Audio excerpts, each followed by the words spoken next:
The gift was wrapped in brown paper. Not the kind of brown paper that costs $18 a roll from a boutique stationery shop in the West Village. The kind that comes off a hardware store spool, cut with scissors that weren't quite sharp enough, folded at the corners with the careful imprecision of a man who had never once paid someone else to wrap anything for him. He set it on the table between their dinner plates. The good plates, the ones she had picked out 3 years ago from a catalog she'd left open on the kitchen counter until he noticed, and he slid it toward her without ceremony. "Happy anniversary," he said. His name was Darnell Cross. He was 41 years old. He drove a 2009 Ford F-150 with a cracked dashboard vent he'd been meaning to replace for 2 years. He wore the same style of Carhartt work shirt in 3 different colors, rotating them through the week with the quiet efficiency of a man who had solved that particular decision permanently. His hands were clean, but they had the texture of hands that had done real work for a long time. Not rough, exactly, but substantial, present in a way that soft hands never are. He watched her look at the package. He watched her register the brown paper. He watched the corner of her mouth do the thing it did when she was deciding how to react before she actually reacted. Her name was Camille. She was 38, and she was beautiful in the specific, curated way of a woman who understood that beauty at 38 required infrastructure. The right gym, the right products, the right social circles that reflected the right image back at you until you believed it completely. She had worked hard at all of it. She did not consider this vanity. She considered it competence. Seated across from them at the long anniversary dinner table, a table she had booked at Aurelius, the kind of restaurant where the menus had no prices and the sommelier remembered your name after one visit, were 6 other couples, her friends mostly, women she had cultivated carefully over the past 4 years, women whose husbands drove vehicles that did not have cracked dashboard vents. They were all watching, in the way that people at dinner tables watch things while pretending to be engaged in their own conversations.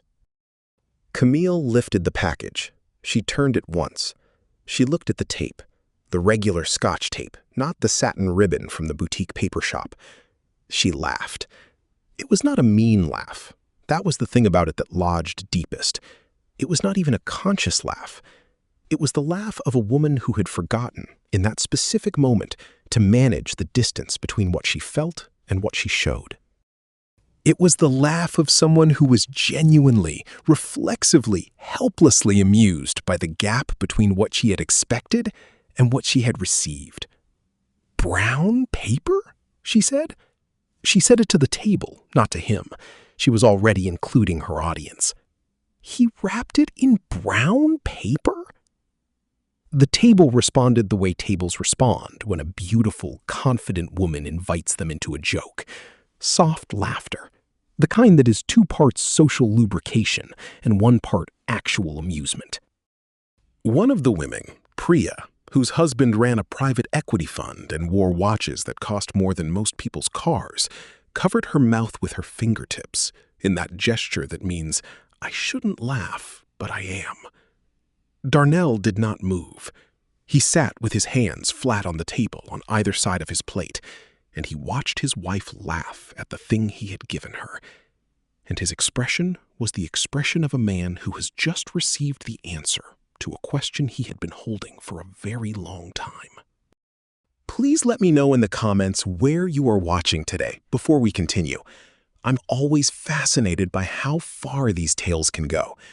Don't forget to subscribe to Finest Tales if you like strong, poignant tales of treachery, secrets, and unforgettable retribution, because this story only gets more bizarre from here on out. Camille opened the package eventually. She stopped laughing when she saw what was inside, not because it was impressive, but because she didn't know what it was. A folded document. A single page, printed on plain white paper, with a handwritten note clipped to the front. She read the note. Her brow moved slightly. She set it down. "What is this?" she said. "It's what it says it is," Darnell said. She looked at him. He looked back at her. The table had gone quiet in the way tables go quiet when something shifts from entertainment to something else. "I don't understand," she said. "I know," he said. That was all. He did not explain. He did not reach across and point to the relevant paragraph. He did not soften it or contextualize it. He folded his napkin, set it beside his plate, and excused himself from the table with the same unhurried energy he brought to everything, the same quality of attention, the same absence of performance, the same steady, unsettling calm. He left her sitting there with a document she didn't understand, at a table full of women who had just laughed at a man none of them had ever really looked at.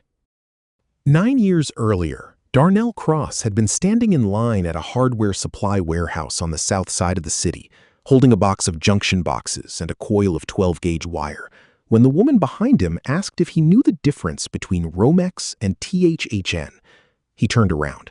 She was holding a ceiling fan box and looking at it with the specific expression of someone who had committed to a home improvement project and was now reckoning with what that actually required. He told her. He was specific. He didn't talk down to her. He mentioned the amperage, the application, the installation context. She asked a follow-up question that indicated she'd actually processed what he said. He answered that too. They ended up in the electrical aisle for 40 minutes. Her name was Camille, and she had just bought a condo in the Midwood section of Brooklyn, a 2-bedroom on the 3rd floor of a pre-war building with original crown molding and radiators that clanged impressively in November. She was a marketing director at a mid-sized pharmaceutical company. She was smart, funny in a dry, observational way, and she had the quality that Darnell had always found most compelling in people. She was curious.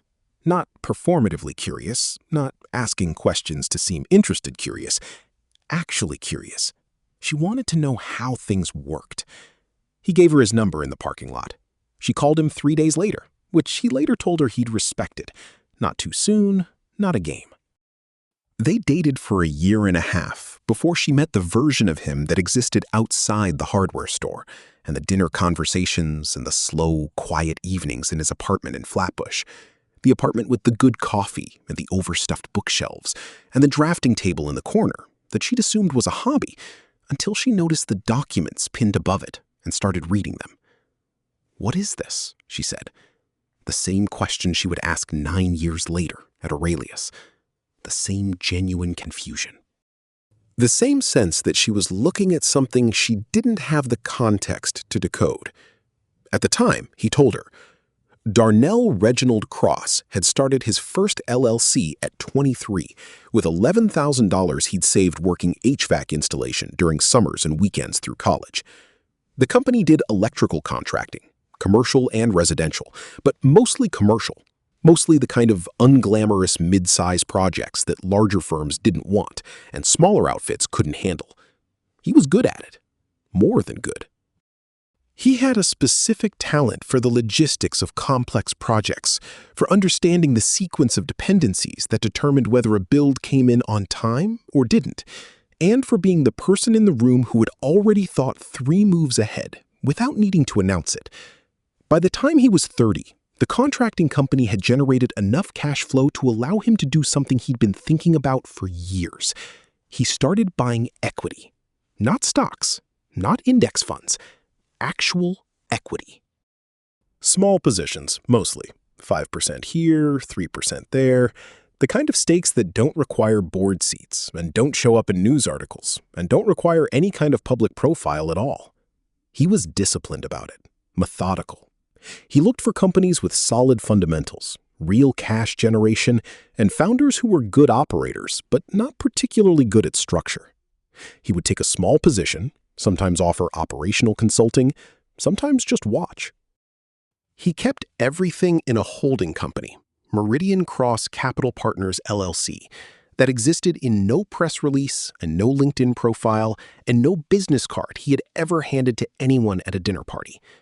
He told Camille about it over 2 evenings, sitting at his kitchen table with the documents spread out between them. He was precise. He showed her the structure. He explained the holding company, the positions, the strategy. She listened. She asked good questions. She seemed genuinely interested.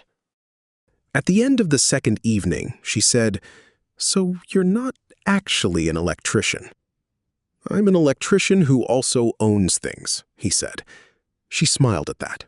It was a real smile, not the curated one, not the table management smile.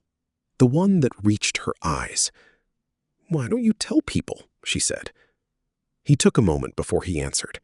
He wanted to get it right. "Because I've watched what happens when people know," he said. "The relationship changes. Everything changes. The way they see you, the way they listen to you, what they want from you. I wanted someone who didn't know. I wanted to know what that felt like for a while." She looked at him. She said, "And now you're telling me?" "And now I'm telling you," he said. She reached across the table and covered his hand with hers. It was not a calculated gesture. It was the gesture of a woman who was, in that moment, genuinely moved by the weight of what had just been given to her. He believed that. He went on believing it for a long time. They married 4 years after the hardware store. The wedding was small, 40 people, a converted loft in Red Hook, a jazz quartet, and a meal that his aunt cooked for 3 days straight. It cost less than most people's rehearsal dinners. Camille's friends came and were polite about it, in the way that people are polite about things they find inadequate. The first 3 years of the marriage were good. Not perfect. No marriage is perfect, and Darnell was not a man who needed things to be perfect, but genuinely good. They had a daughter, Zora, who arrived 20 months in and immediately became the most important fact in Darnell's life. He structured his days around her in the quiet, total way of a father for whom the child is not an addition to the existing life, but the new organizing principle of everything. The shift was gradual. That was the thing about it. It didn't announce itself. It didn't arrive as a moment he could point to and say, "There, that's when it changed." It arrived as a series of small, accumulating distances, the dinner conversations that became recaps of social events he hadn't attended, the friends who were mentioned more and more often, and whose husbands' careers were described with an appreciative specificity that hadn't previously been part of how Camille talked about people, the subtle inflation of the lifestyle she described wanting, the apartment she wanted to move to, the car she wanted to replace the Camry with, the neighborhood, the schools, the right address. He listened. He didn't fight any of it. Some of it was reasonable. Some of it was the natural drift of a woman whose social context had expanded and whose appetite had expanded with it. He understood that process. He wasn't immune to it. What he noticed, with the quiet precision of a man who had spent 20 years reading indicators, was the way her definition of him had started to shift. Not dramatically, not consciously. But the way she described him to her friends had changed in tone. Darnell does contracting work, rather than Darnell runs his own company, set in a register that was one shade too apologetic, one shade too careful. The way she sometimes looked at him at certain social events, a flicker of something that was not embarrassment exactly, but was adjacent to it. She had stopped asking how the work was going. Not in one moment, over months. The questions had just tapered off, the way a stream tapers when something has quietly redirected the flow. He noticed when Raymond Osei entered their social orbit. Raymond was not a subtle presence. He arrived at a dinner party hosted by Priya and her husband, a dinner party Darnell attended in his clean Carhartt shirt and his good boots, and he occupied the room with the specific energy of a man who has decided that social spaces are performances and that he is always the lead. He was in commercial real estate development. He was 6'2", wore suits that fit like they'd been cut for his exact body, and laughed with the bottomless confidence of someone who had never once doubted that he belonged wherever he was standing. He had a development company, Osei Group, that built mixed-use commercial properties in the outer boroughs and had recently announced a large public-private project in the Bronx that had generated significant press coverage.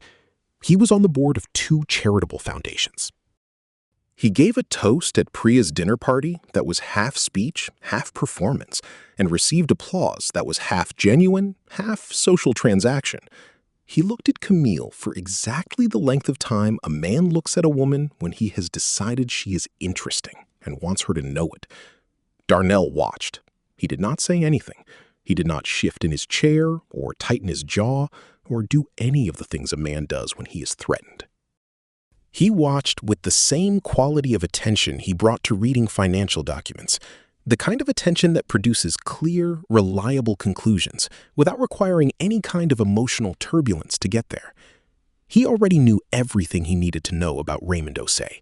He had known it for 4 months. Meridian Cross Capital Partners had been watching the Osei Group for 18 months before Raymond Osei ever walked into Priya's dinner party. It had not been a difficult process. Raymond was a good developer in the operational sense. He understood timelines, he understood construction costs, he had good contractor relationships. What he did not understand was structure. His equity arrangements were a labyrinth of overlapping LLCs, personal guarantees, and investor side letters that had made sense at each individual moment they were signed and made very little sense viewed together. He had grown fast, faster than his capital structure could cleanly support, and the growth had been financed through a sequence of private equity raises that had, in 3 separate tranches over 4 years, diluted his ownership in Osei Group's holding entity to a position that was no longer majority. He didn't know this. His attorneys knew the documents. His accountants knew the numbers. But nobody had presented him with the consolidated picture, the single view that showed him where all the dilution had gone and who, in aggregate, held the majority position in his company's parent entity.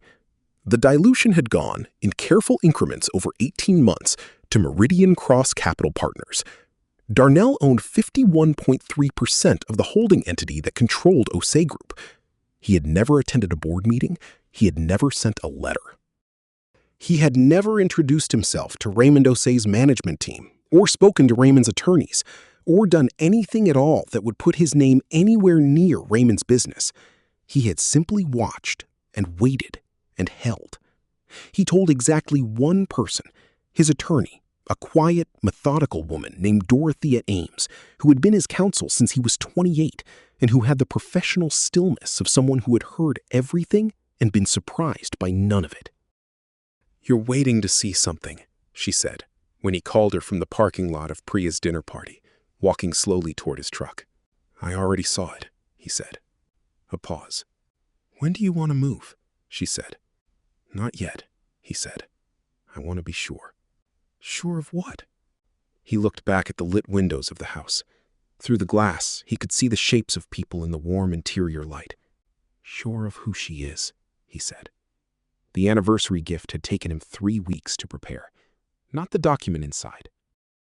That had existed for 18 months, updated quarterly, sitting in Dorothea's files under a case reference number that meant nothing to anyone who didn't know what it referred to. What had taken 3 weeks was the letter he wrote by hand, the note clipped to the front of the document. He wrote it 12 times, not because he was struggling to find the words, because he wanted to make sure every word was exactly true. He had a standard about that, about not saying things that were more or less than what he actually meant, and this particular thing needed to be exact. The letter said, "Camille, this is what I've been. I wanted to give it to you as a gift, because the question I've been asking is whether you would have chosen the version of me without it. I think I have my answer now. I think we both do. I'm sorry it ended this way. I'm more sorry for Zora. She should know her parents were honest with each other at the end. This is me being honest with you." The document clipped behind it was the consolidated equity summary, the current valuation of Meridian Cross Capital Partners' held positions. The total number across all positions, including the 51.3% in OSE Group's holding entity. $100,200,000.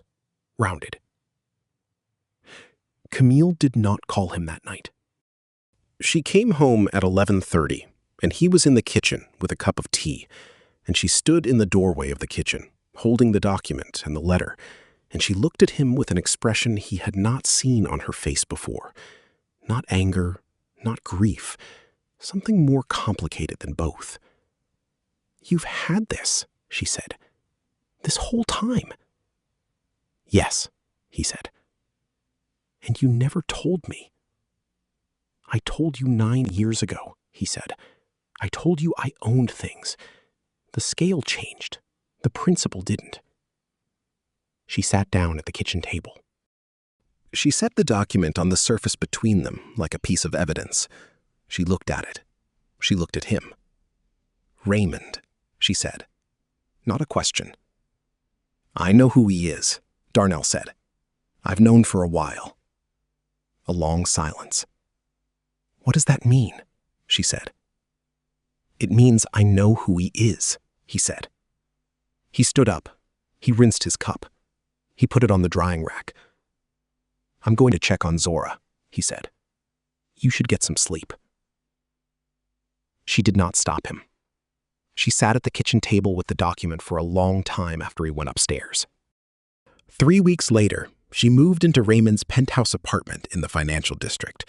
She did not announce it. She did not have a conversation with Darnell about it. Not a real one. She said she needed space. She said she needed to think. She said it was complicated. She took her things in 3 coordinated trips while Darnell was at a job site. He came home to a closet that was 2/3 empty and a note on the kitchen counter that said she would call to arrange time with Zora and she was sorry, and she hoped they could be civil about it. She had been planning the move for at least 6 weeks.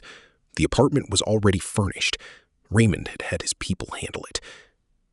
Darnell stood in the kitchen and read the note and folded it once and put it in the drawer under the counter where he kept utility bills and takeout menus. Then he called Dorothea. "She's gone," he said. "I'm sorry, Darnell." "Don't be. I need you to schedule the board notification for OSE Group. 2 weeks from today." A pause.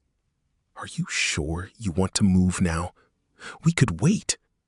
"We've waited long enough," he said. 2 weeks. The event at which Raymond OSE's world reorganized itself was the annual gala for the Urban Futures Foundation, the charitable organization whose board Raymond had joined 3 years ago with the specific goal of elevating his civic profile. He had leveraged that board seat masterfully. His name appeared on the foundation's letterhead. His photo was in the program.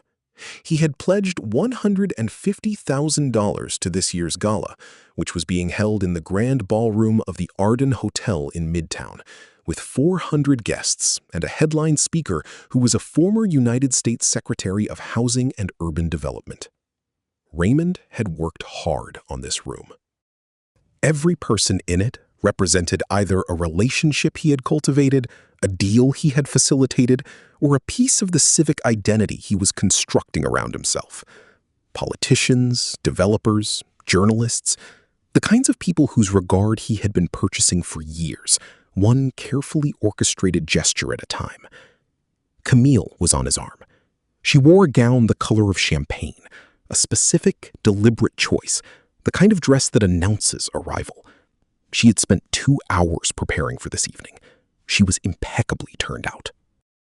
She walked into that ballroom beside Raymond OSE with the bearing of a woman who had arrived somewhere she was always supposed to be. She looked magnificent. She also looked, to anyone paying careful attention, like a woman performing the role of a woman who had made the right choice. Darnell was not in the room. Darnell was sitting in a folding chair in the empty office above his shop in Flatbush, the shop that still had the cracked dashboard vent on a shelf near the door because he'd finally gotten around to fixing the truck, watching Zora do homework at his drafting table while he ate a sandwich his aunt had brought over. He had sent a text message to Dorothea at 3:17 that afternoon. It said, "Tonight." The board notification arrived in 3 inboxes simultaneously at 7:44 p.m. Raymond's attorney, Raymond's CFO. And Raymond himself, on the email address listed in the founding documents of Osei Group's holding entity. The notification was formal, precise, and unambiguous. It identified Meridian Cross Capital Partners as the majority equity holder of Osei Group Holdings, LLC, holding 51.3% of the voting shares through a series of documented acquisitions made over the prior 18 months. It announced that Meridian Cross Capital Partners was exercising its majority rights effective immediately and would be convening a special board session within 14 business days to discuss the strategic direction of the company. It was signed by Dorothea Ames, Esquire, as legal counsel to Meridian Cross Capital Partners. At the bottom, in the section identifying the principal of Meridian Cross Capital Partners, was a name: Darnell Reginald Cross. Raymond's CFO, Gerald, was at a table near the back of the ballroom when the email landed. He read it twice. He stood up from the table. He walked directly to the bar and ordered a whiskey. He stood at the bar and read it a third time, and then he called Raymond's attorney on his personal cell. Raymond's attorney, a man named Forsyth, who had been doing real estate transaction law for 22 years and had never had a call like this one, was at home with his family. He answered on the second ring. He listened to Gerald without interrupting. He pulled up the email on his laptop while Gerald was still talking. He looked at the documents attached to the notification: the acquisition trail, the individual purchase records, the consolidated ownership summary, and he understood, in the way that experienced attorneys understand things, that this was not a procedural error or a nuisance claim. This was the actual, documented legal reality of the situation. Raymond's attorney called Raymond at 8:19 p.m. Raymond was standing at the edge of the ballroom's main floor, holding a champagne glass and speaking with a city council member about the Bronx development project. His phone buzzed in his breast pocket. He glanced at it. Forsyth. He excused himself with practiced smoothness. "Let me take this. One moment," and stepped into the corridor beside the ballroom's main entrance. He listened. The corridor was lit with the warm, indirect lighting of expensive event spaces. Somewhere behind him, through the heavy ballroom doors, there was music and the sound of 400 people in conversation. He stood very still in the corridor and listened to his attorney explain what had happened to him. His face, in that moment, went through several distinct phases. There was incomprehension. There was the specific kind of disbelief that is really just the brain's refusal to process information that doesn't fit the existing model. There was the moment when it fit, when the information slotted into place and he understood in full what it meant. And his face in that moment was the face of a man who has looked down and found the floor much closer than he expected. "Who is Darnell Cross?" he said. Forsyth paused. "He's the majority owner of your company," he said. Raymond stood in the corridor for 90 seconds after that call ended. Then he walked back into the ballroom. He walked back to the table where Camille was sitting with 2 of her friends, and he sat down beside her, and the expression on his face was wrong in a way she could immediately feel. "What happened?" she said quietly. He did not answer her directly. He picked up his champagne glass. He set it down without drinking from it. He looked at the room, his room, the room he had worked to fill with the right people. And something in his expression was the expression of a man watching something he built begin to detach from its foundation. "Raymond," she said, "what happened?" "Do you know a man named Darnell Cross?" he said. The silence that followed that question was approximately 4 seconds long. In that silence, something moved across Camille's face. Not guilt, not quite, but the specific expression of a person who has just understood that 2 separate parts of their life have been in contact this whole time without their knowledge, and the contact was not accidental. "He's my husband," she said. Raymond looked at her. Was, she said. Soon. He stood up from the table slowly. He straightened his jacket. He looked at the room one more time with the expression of a man doing an inventory he is not going to like. I need to make some calls, he said. He crossed the ballroom floor. He was crossing it, moving through his guests, his network, his carefully assembled room of significant people, when his phone rang again. It was Gerald. He answered it while still walking. Gerald had more information now. The acquisition trail, the voting rights. The specific provision in the holding entity's operating agreement that gave majority equity holders unilateral board convening authority. Raymond stopped walking in the middle of the ballroom floor. He was standing approximately 20 feet from the stage, where, in 11 minutes, the former Secretary of Housing and Urban Development was scheduled to deliver remarks that Raymond had spent 2 weeks helping to arrange. He was standing in the middle of 400 people, and he had stopped moving, and he was on his phone. And his face was the face of a man whose architecture has collapsed while he was still standing inside it. The council member noticed. Priya's husband noticed. A journalist from a real estate trade publication who had been working on a profile of Raymond for 6 months noticed, and wrote a note in his phone, and took a photograph of Raymond standing motionless in the center of the ballroom, which he would later be very glad he had taken. Camille, from her table, watched him.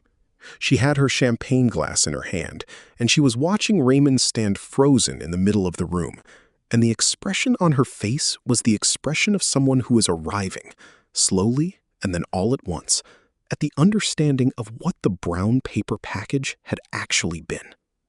She set down her glass. She opened her evening bag and took out her phone. She scrolled to a number. She looked at it for a long moment. She put the phone back in the bag. She did not call him. She could not have said precisely what she would have said. Raymond excused himself from the gala at 8:43 p.m. He left his own event, the event he had paid $150,000 to headline, 40 minutes before the keynote address. He walked out of the Arden Hotel with his phone already at his ear and his second call of the evening to Forsyth already underway. His departure was noticed by approximately 60 of the 400 people in the room. The ones who noticed were, without exception, exactly the ones whose notice he had spent years trying to earn in the right direction. In the days that followed, the narrative assembled itself, the way narratives do in dense professional networks, through inference and careful conversation and the trading of specific facts until the shape of it became legible to everyone who needed to understand it.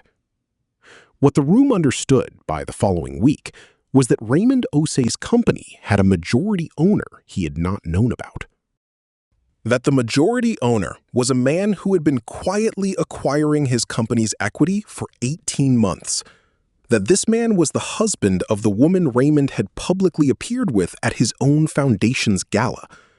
That Raymond had not left the gala because of an emergency. He had left because the emergency was the gala.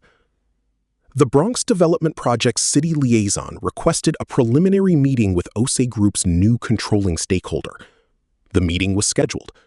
It was, by all accounts, brief and professional. The liaison came away from it with the impression that the controlling stakeholder was calm, prepared, and entirely aware of the project's current status. Raymond's 3 largest private investors requested calls within 48 hours. One of them, a family office out of Atlanta that had been in on the second tranche, did not request a call. They sent a letter. Dorothea filed the special board convening notice on a Wednesday. The session was scheduled for 2 weeks later. Raymond's attorneys requested an extension. They received a polite response indicating that the operating agreement did not provide for extensions of this kind. Raymond tried 3 different approaches over those 2 weeks. He tried to find the chain of acquisition and challenge one of the individual transfers on procedural grounds. The attorneys found nothing challengeable. He tried to contact the fund that had made the third tranche purchase, hoping to negotiate a buyback. The fund's representative informed him, with brief professionalism, that the position had been sold 14 months ago, and they had no further involvement. He tried, on the morning of the 7th day, to call Darnell directly. Darnell answered on the 3rd ring. "I know who you are," Raymond said. "I know," Darnell said. "I want to understand what you want." "I want to run my portfolio responsibly," Darnell said. "Your company is part of it. I'll see you at the board session." He hung up. He did not say anything else. There was nothing else to say. The board session happened on a Tuesday morning in a conference room on the 24th floor of a midtown office building, Dorothea's firm's conference room, not Raymond's. That detail was not accidental. Darnell arrived in his F-150. He wore a good gray suit, not an expensive suit in the way Raymond's suits were expensive, but a well-cut suit in good fabric that fit him correctly, and that he wore with the ease of a man who is comfortable in his own body in any context. His shoes were clean. His watch was a 10-year-old Seiko that had never left his wrist. He sat at the head of the conference table, not because anyone directed him there, because it was where the majority equity holder sat, and he was the majority equity holder, and these were simply the facts of the situation. Raymond arrived 7 minutes late. He sat across from Darnell. Their eyes met for the first time in a room, the first time, technically, that they had ever been introduced. Raymond looked at him for a long moment. "You're her husband," he said. "Her husband," Darnell said, "is a description of my personal life. Today, we're talking about your company." The session lasted 3 hours. Darnell did not dismantle Raymond's company. He did something more considered than that. He retained Raymond as CEO. He restructured the equity terms. He brought in an operational CFO, someone from his network, a quiet, methodical woman who had managed 3 similar situations and knew exactly what a growth stage company with structural overcomplexity needed. He cleaned up the holding entity. He rationalized the LLC cascade. He made the Bronx project viable by doing the one thing Raymond had never managed to do, simplifying the financial structure enough that the city liaison could recommend full approval without reservations. He did not do any of this to be generous to Raymond. He did it because it was the correct thing to do with a company he now owned the majority of. His decisions were not personal. They were never personal.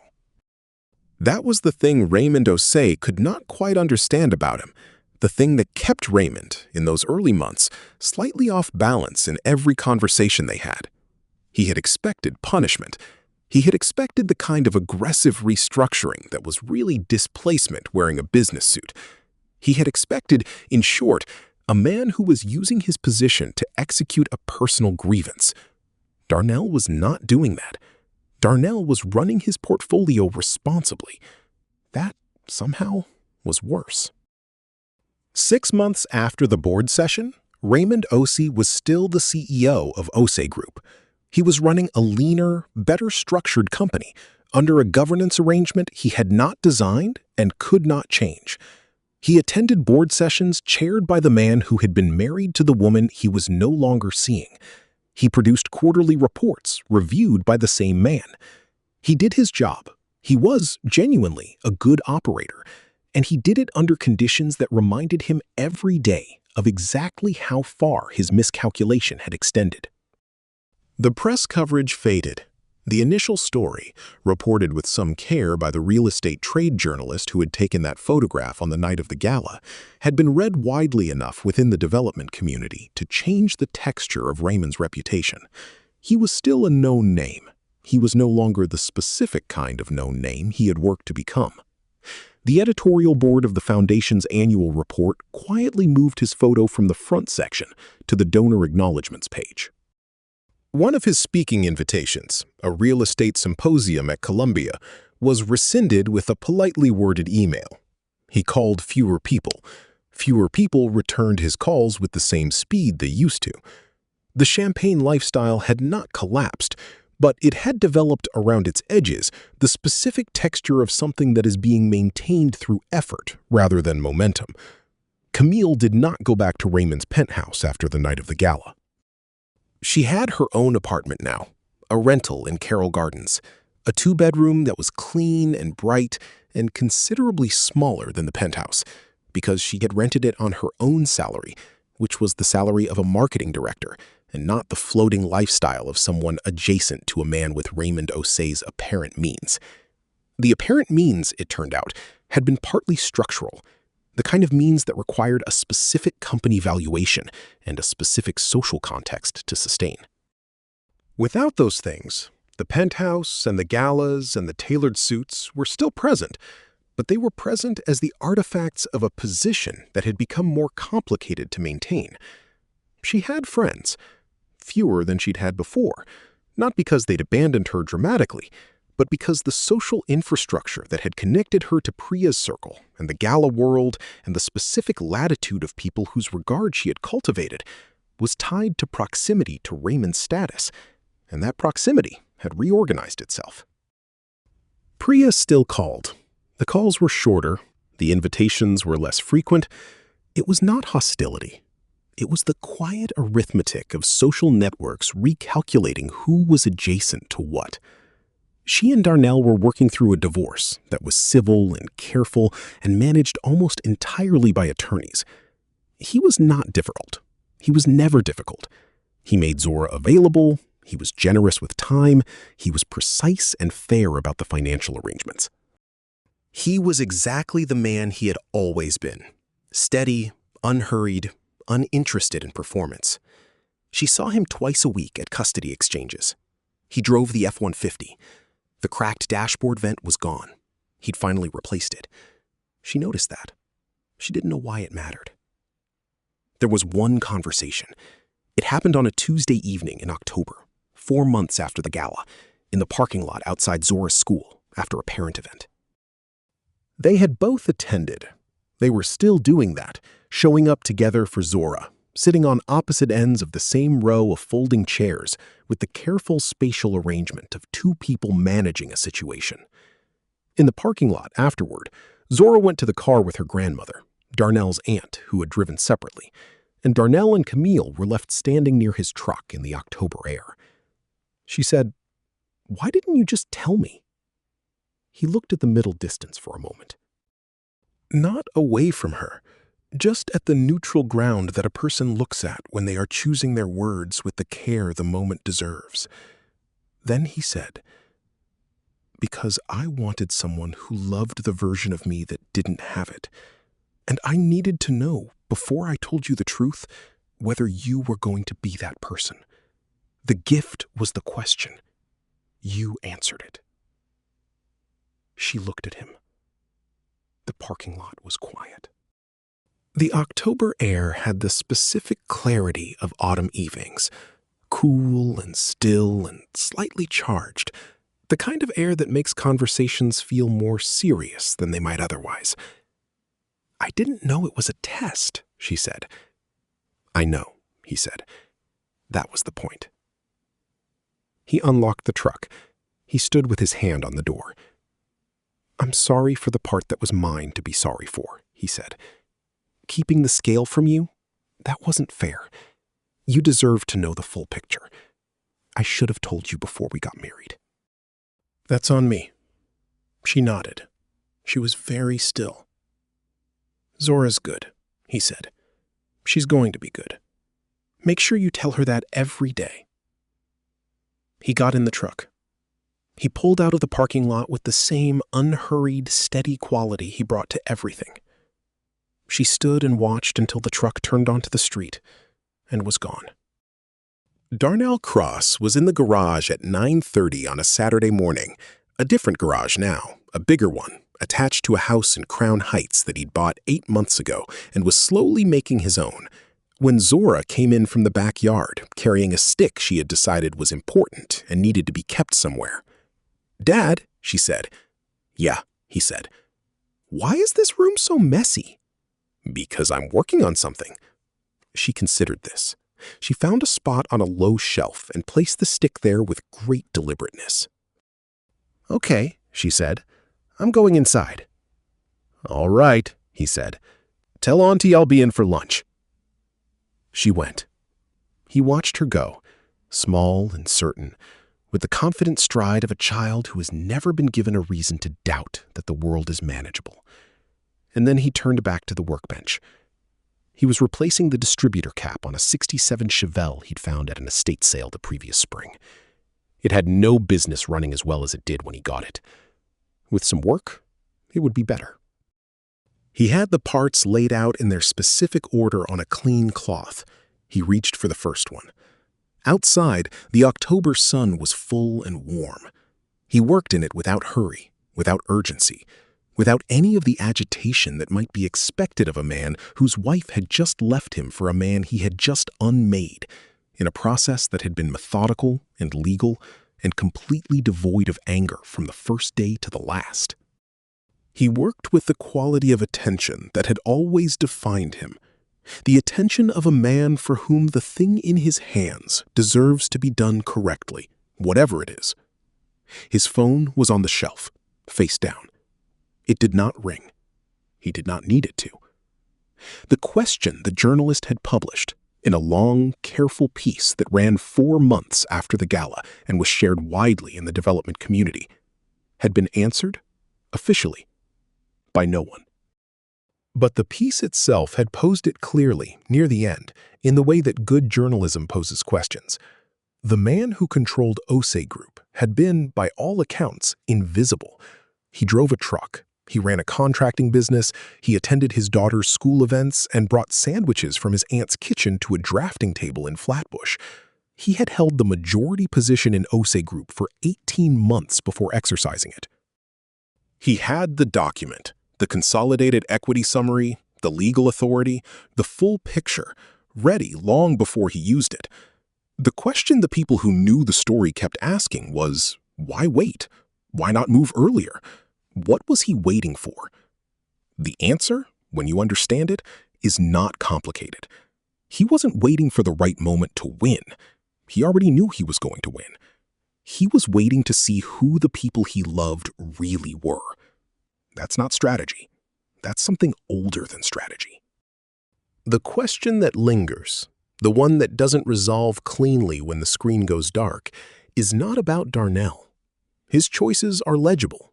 His patience is comprehensible, his love was real, and his test was honest, and his grief, when it came, was the grief of a man who had hoped for a specific answer and received a different one.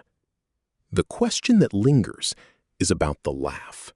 Not what it cost her, not what it revealed, but the question of what it would have taken for it to have not happened.